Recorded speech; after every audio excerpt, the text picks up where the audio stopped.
Boa tarde, pessoal. Então, para a gente finalizar esse bloco, né, desse tema aí de efeitos das espécies nos ecossistemas, eu queria só fechar esse assunto mostrando para vocês, igual a gente fez na aula de decomposição, quais que são algumas das técnicas que a gente pode usar, né, para avaliar esse papel das espécies no funcionamento, como que isso foi feito historicamente e como que mais recentemente a gente tem visto a importância, aí, principalmente da dinâmica temporal e espacial.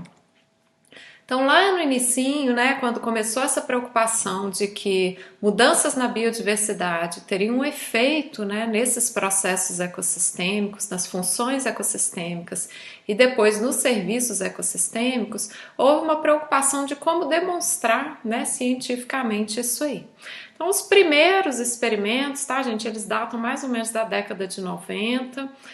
Os artigos começaram a sair aí nos anos 2000, né? Então foram experimentos a longo prazo, em que esses experimentos, né, a maioria deles no início correu na Europa, né, na Inglaterra, tem um bastante famoso que se chama Ecotron.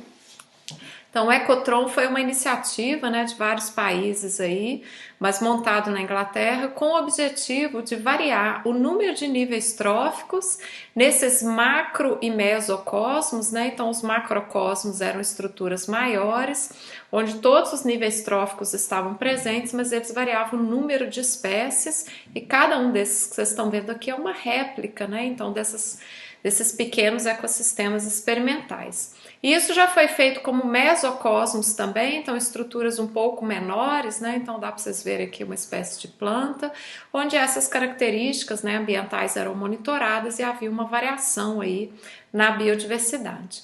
Então, um dos primeiros resultados, né, foi esse aqui publicado em 1994. A figura que está aqui é mais recente, tá? Mas mostrando então essa estrutura do Ecotron, onde todos os níveis tróficos estavam presentes, gente, em todos esses mesocosmos ou macrocosmos experimentais. A única coisa que variava era o número de espécies, tá? Então todos esses designs experimentais tinham os decompositores, os produtores primários, as plantas, os consumidores primários e os consumidores secundários. Mas vocês estão vendo pela cor e disposição dos círculos aqui que havia uma variação no número de espécies. Então aqui a biodiversidade é alta, então vocês estão vendo tem 2, 4, 6, 8 espécies de decompositores, comparado a 5 no médio e 3 no tratamento de baixa biodiversidade. O mesmo vale para os produtores primários, consumidores primários e secundários, tá? Então tinha tratamentos aí com 9, esse aqui 15 e 31 espécies distribuídas em todos esses níveis tróficos.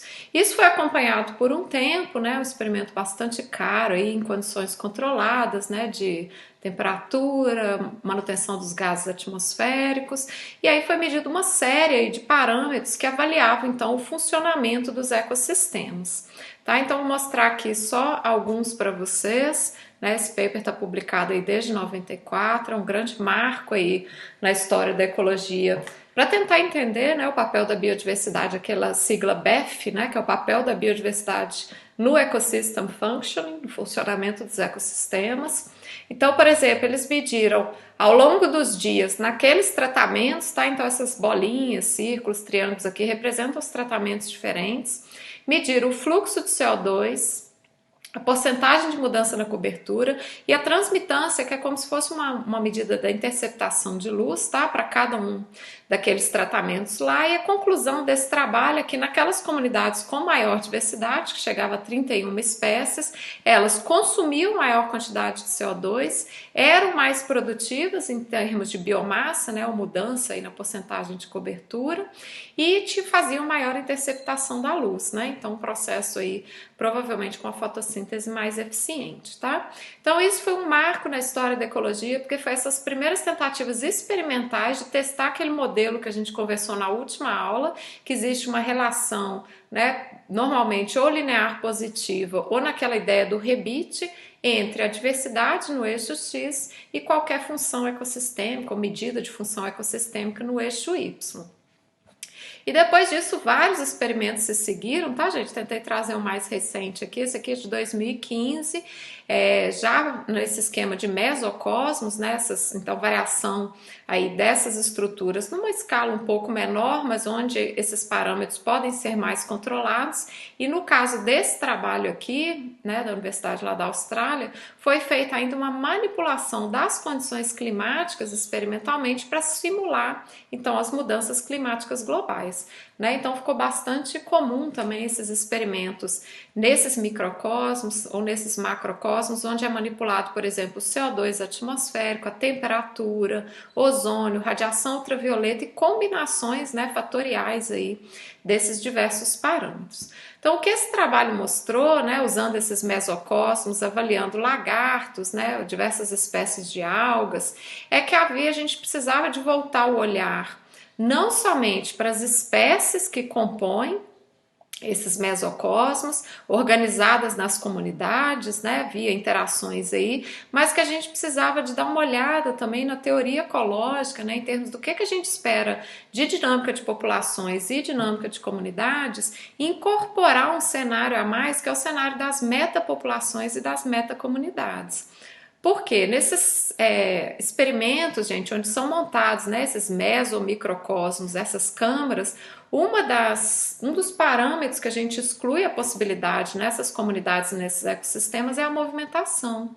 Né? Então a gente sabe que naturalmente, né, nas paisagens aí, a gente tem dinâmicas, é muito comum, né, essa dinâmica de metapopulações, então a gente tem colonizações e extinções variáveis aí ao longo dessas manchas. Então em algum momento você pode ter uma determinada mancha que não tem nenhuma dessas espécies, né, ou não há nenhum indivíduo de uma determinada espécie, no caso das populações, ou não há nenhuma das espécies, né, presentes naquela comunidade, no caso das metacomunidades.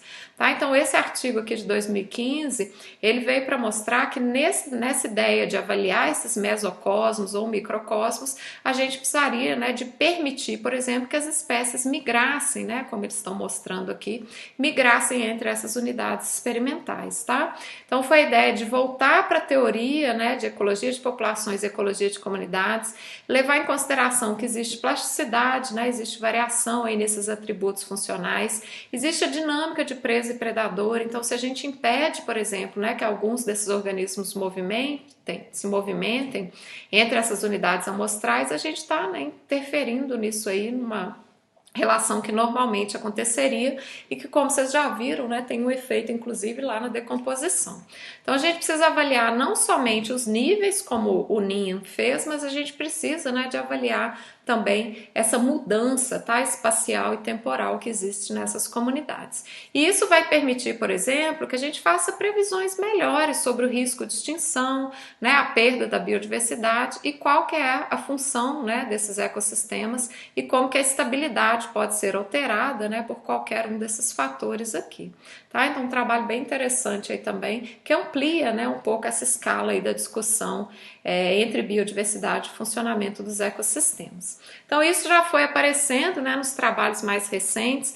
Esse aqui foi para avaliar o valor, né, da fauna de solo e do funcionamento de ecossistemas, levando em consideração uma variação espacial que a gente sabe que existe, né, nessas características aí do solo. Então essa é uma revisão já de 2018 e com vários experimentos, né, desses micro e mesocosmos mostrando que existem sim feedbacks, né, entre esses componentes dos ecossistemas. Então a variação temporal e espacial, toda vez que aparecer especial aqui, gente, é o corretor, é espacial, viu? Tem uma variação temporal e espacial nesses processos ecossistêmicos que vão ser mediados aí pelas espécies, tá? Então esse trabalho aqui, né, essa revisão mostra aí que mesmo que a gente avalie os mesmos componentes no solo, né, em termos aí, por exemplo, de cupins, né, diversas espécies aí de ácaros, besouros, né, formigas, etc. A gente precisa levar em consideração a variação espacial ou a variação temporal. Então fazer isso, né, ao longo de grandes escalas, como eles colocam aqui. Então se a gente for trabalhar com esses micro, meso e macrocosmos, a ideia é que a gente possa distribuí-los, né, especialmente os microcosmos, em grandes variações latitudinais. Hoje eu acho que a globalização desses experimentos aí está muito mais possível, né, nessa ideia de ciência colaborativa e ciência aberta, então a maioria desses protocolos aí tem sido replicados globalmente. A gente precisa levar em consideração a variação nos fatores bióticos, tá? Então vocês estão vendo aqui diferentes componentes, né, do solo que obviamente refletem um pool regional aí dessas espécies, que é diferente, por exemplo, no ecossistema tropical, no ecossistema árido, temperado, ou lá na tundra, né, o ecossistema mais boreal. E a gente precisa levar em consideração a variação dos fatores abióticos lá no solo, né? Então, é claro que tem diferença de precipitação, disponibilidade de nutrientes, né, entre um ecossistema tropical e um ecossistema árido, né? Mais os efeitos dos distúrbios, tá? Então, hoje, assim, só trouxe alguns exemplos aqui para vocês, mas esses experimentos, né, de microcosmos, etc., eles têm evoluído para a gente incorporar a teoria ecológica, incorporar que existe variação espacial e temporal, né, ao longo de grandes escalas ou pequenas escalas, e que isso é essencial para a gente entender, então, o funcionamento desses ecossistemas. Um resumo desses experimentos, né, que aparecem nas várias revisões, é que o número de espécies, né, e a organização, como que essa comunidade está organizada, tá, gente? É claro que vai influenciar o funcionamento.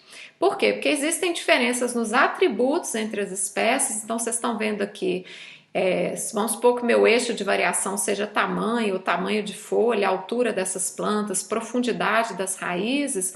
A gente está vendo, por exemplo, que aqui, ó, quanto maior a diversidade nesses atributos, talvez maior o efeito no funcionamento desses ecossistemas, tá? Então, avaliar não somente a riqueza de espécies, mas a riqueza desses atributos aí da diversidade, que garantem, por exemplo, grupos funcionais diferentes, né, em termos aí de profundidade das raízes, né, como que esses atributos influenciam aí na aquisição de recursos, e isso vai permitir, por exemplo, que a gente trabalhe com seleção, ou seja, a dominância de algumas espécies que possuem certos atributos que são favoráveis, com complementariedade, é um termo que tem aparecido muito também na ecologia de ecossistemas e de comunidades, ou seja, existe uma certa complementariedade de funções, né, entre espécies que participam de um mesmo grupo funcional, tá? E existem complementaridades de funções entre espécies com atributos diferentes, tá?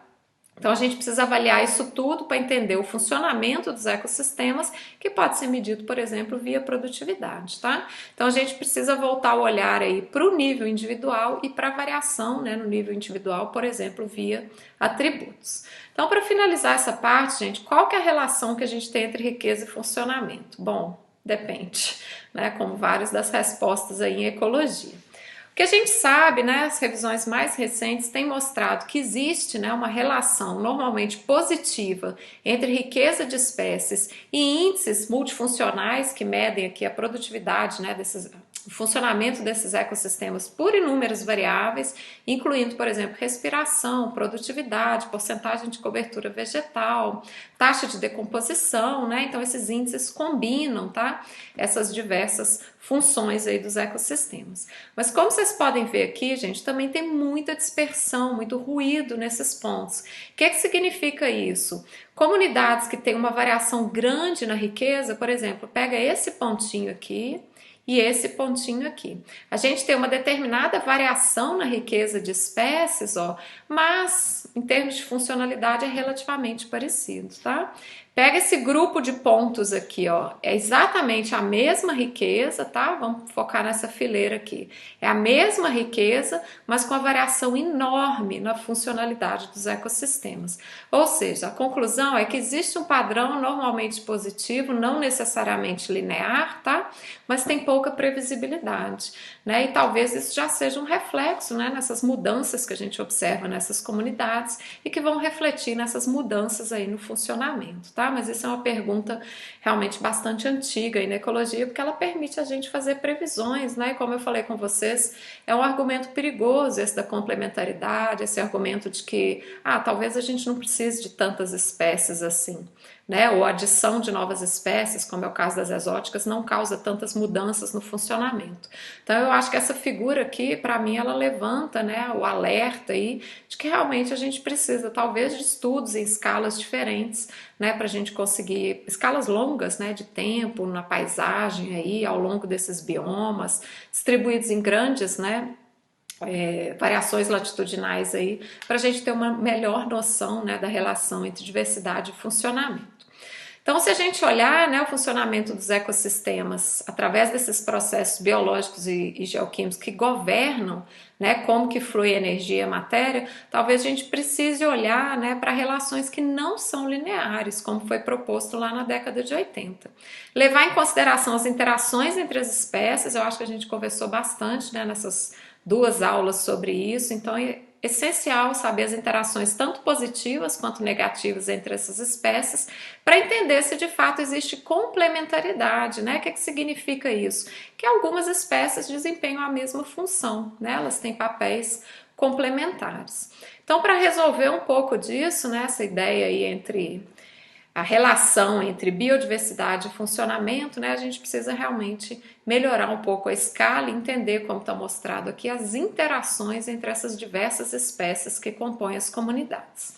Então, o funcionamento pode ser avaliado a curto ou a longo prazo, mas tem que levar em consideração esses sistemas são dinâmicos e eles são influenciados por mudanças ambientais, especialmente durante o antropoceno, é o que a gente tem percebido. O funcionamento, gente, ele é uma propriedade emergente dos ecossistemas, ou seja, ele só vai surgir a partir de interações entre esses membros componentes dos ecossistemas, mais os processos de coevolução que resultam, né, em funcionamento que desvia da simples adição de suas partes. Né? Então não é simplesmente adicionar as espécies, a gente precisa entender as interações e como que evolutivamente falando a gente pode ter mudança ao longo do tempo. E em muitos casos, a redundância funcional nesses ecossistemas, que seria a presença daquelas diversas espécies que têm papéis semelhantes, pode ser capaz de tamponar, né, essas diversas mudanças e manter essas funções ecossistêmicas funcionando. Mas lembrando, né, como a gente já conversou, do perigo, né, desse tipo de argumento, sendo que a gente ainda tem poucos dados, né, para sustentar a relação entre biodiversidade e funcionamento. Então a pergunta, né, que sempre existiu é: será que um ecossistema funciona melhor quando ele é mais diverso, porque ele é mais estável, né? Então a gente tem menos mudanças aí nessas comunidades, menos mudanças nas espécies e com isso, né, a gente garante um funcionamento aí desse ecossistema. Então essa aqui é uma revisão bem recente, ó, 2017 na Nature, mostrando que a gente precisa de levar em consideração não só a biodiversidade, mas também o papel humano no funcionamento desses ecossistemas, né, pensando aí no antropoceno.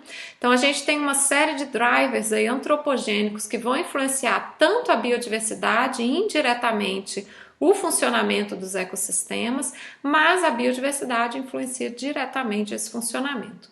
E isso vai levar a evidências diretas aí de alterações nos serviços ecossistêmicos que têm, né, uma função direta e indireta aí para o bem-estar humano, tá? Apesar de todas as confusões aí sobre a definição do que é bem-estar. Mas esse trabalho aqui, ele é interessante porque ele coloca que a gente precisa observar isso em escalas espaciais, né, tanto locais quanto da paisagem e globais, e também em escalas temporais, né, que variam de anos a décadas a séculos aí. Tá? Então é uma revisão também bastante interessante, a gente vai falar um pouquinho mais sobre isso lá na aula de serviços ecossistêmicos. Então aqui só para mostrar para vocês, né, eles sugerem aí que a gente tem que fazer um link entre a influência e dependência das pessoas na biodiversidade ao longo dessas diversas escalas. Por quê? Porque a biodiversidade amplifica esses benefícios da natureza para as pessoas, incluindo regulação do clima, fornecimento de produtos, e isso ocorre tanto no ambiente aquático quanto no ambiente terrestre. Mas no antropoceno a gente é tanto responsável quanto vítima dessas mudanças globais. Isso é uma frase do artigo, tá, gente? Eu coloquei o parênteses aqui no vítimas, porque é uma percepção mais minha, se de fato a gente é vítima disso, ou a gente pode ser agente de mudança. Mas enfim, a gente precisa fazer essas análises em escalas múltiplas, né? Incluindo aí o papel da humanidade, né, para permitir a gente entender o papel da biodiversidade nessa ideia do funcionamento dos ecossistemas. Então isso também é uma revisão bem legal, tá, gente, que coloca aí como que esses diversos, vamos dizer, drivers antropogênicos, né, esses agentes de mudança, eles podem modular aquela relação que a gente chama de BEF, que é entre biodiversidade e funcionamento dos ecossistemas. Então, quando a gente faz, por exemplo, fragmentação de hábitat no ambiente terrestre, o aumento da quantidade de nutriente via por exemplo, eutrofização nos ambientes aquáticos, é como se a gente fizesse o que a gente chama de setback, ou seja, a gente vai retornar, né, nessa riqueza de espécies aqui, e muitas vezes a gente retorna, né, a um limite aí do funcionamento de ecossistemas que está dentro, né, de um certo intervalo de confiança dessa curva aqui, mas como eu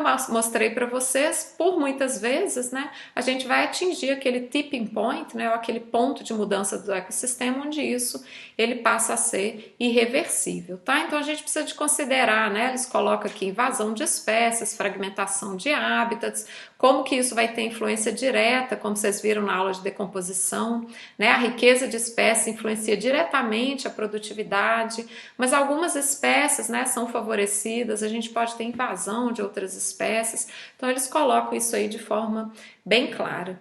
Isso aqui é uma figura desse artigo também que eu acho que mostra, né, o que eu falei um pouquinho no início dessa aula, como que a gente precisa de voltar o olhar, gente, para esses atributos, né, das espécies. Então as espécies não são simplesmente números, né, ou entidades, mas elas trazem consigo características que influenciam no funcionamento.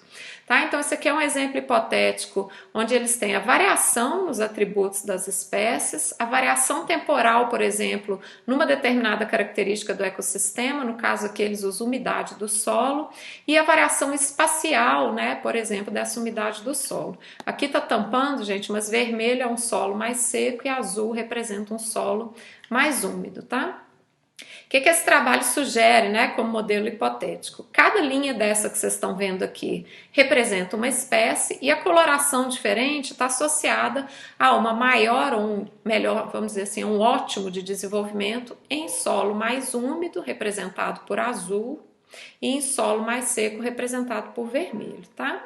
Então, o que eles falam? Por exemplo, no exemplo hipotético aqui, onde a gente tem várias espécies de planta, né, que são essas diferentes cores aqui associadas a essa umidade do solo, a gente tem um ecossistema mais produtivo, tá? Então vocês estão vendo a produtividade aqui, ó, mais alta, quanto mais espécies a gente tem, mas se a gente levar em consideração a variabilidade temporal, gente, no solo, na umidade do solo e a variedade espacial, a gente pode ter resultados diferentes, tá?